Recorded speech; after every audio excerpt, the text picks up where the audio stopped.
अस्सलाम वालेकुम। आज बना रही हूँ बेसन वाला नान और बिल्कुल जैसे बाज़ार में मिलता है, बहुत सॉफ्ट। अच्छा, इसका एक ये फ़ायदा होगा कि बहुत ज़्यादा ऑयली नहीं होगा। घर में बनाने का एक ये फ़ायदा है, बाहर वाला नान बहुत ऑयली होता है, तो ये बहुत सॉफ्ट होगा, ऑयल इतना ज़्यादा नहीं होगा। तो चलिए बनाते हैं। 2 कप बेसन लिया है और उसमें एक बड़ा प्याज जो है वो मैं स्लाइस में कटा हुआ डालूँगी, और 2 मीडियम साइज़ आलू थे वो फ्राइज़ के स्टाइल में मैंने काट के डाले हैं। हरी मिर्चें डालूँगी, 1 चम्मच कसूरी मेथी डालूँगी, नमक हस्ब ज़ायक़ा, और उसके बाद लाल कुटी हुई मिर्च डालनी है, गरम मसाला पाउडर 1 चम्मच, और साबुत खुश्क धनिया डालना है 2 चम्मच। ये बेसन वाले नान में बहुत अच्छा लगता है। 1 छोटा चम्मच लहसुन का डालना है। थोड़ा सा ऑयल डालूँगी। इसमें खुश्क धनिया, मेथी और प्याज बहुत ज़्यादा अच्छे लगते हैं, सो आप ये जितने भी डालेंगे उतने ज़्यादा अच्छे लगेंगे।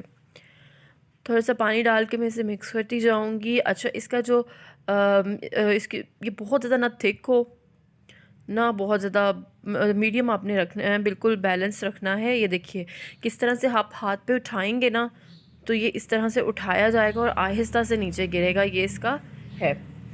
तो अब क्या करना है, अब मैंने नान लिया है। नान ये वाला लें तो इसके लिए ज़्यादा बेहतर है, क्योंकि ये वाला जो नान है वो सॉफ्ट बनता है। इसके ऊपर लगाना है। अच्छा, अब क्या करते हैं, अक्सर लोग बेसन में जस्ट डिप किया और पकौड़ों की तरह फ्राई कर दिया, तो ये नान थोड़ा सा डिफरेंट है, ऐसे नहीं फ्राई होता। इसके सिर्फ एक साइड पे आपने अच्छे से मिक्सचर लगाना है, ठीक है, दूसरी तरफ इसको नहीं लगाना।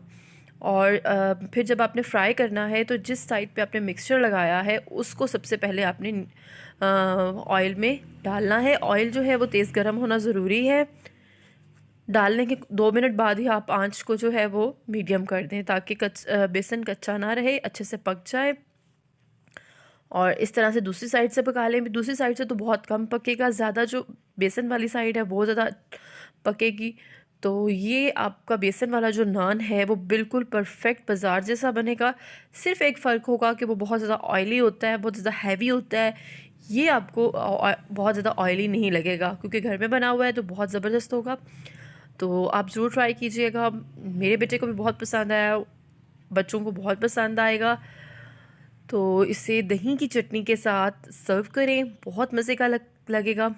और ये देखिए, मैं आपको दिखा रही हूँ कि इसके ऊपर की जो कोटिंग है वो कितनी ज़बरदस्त हुई है, और नान जो है वो बहुत सॉफ्ट भी बना है। आप देख सकते हैं कि जब मैं इसे तोड़ूंगी तो ये बहुत आराम से टूटेगा। ये देखिए कितना सॉफ्ट है। सो आपने क्या करना है, इसको ज़रूर ट्राई करना है, और कमेंट बॉक्स में मुझे कमेंट करके ज़रूर बताना है कि आपको मेरी ये रेसिपी कैसी लगी और आपने जब खुद बनाई तो कैसी बनी। मिलती है अगली वीडियो में।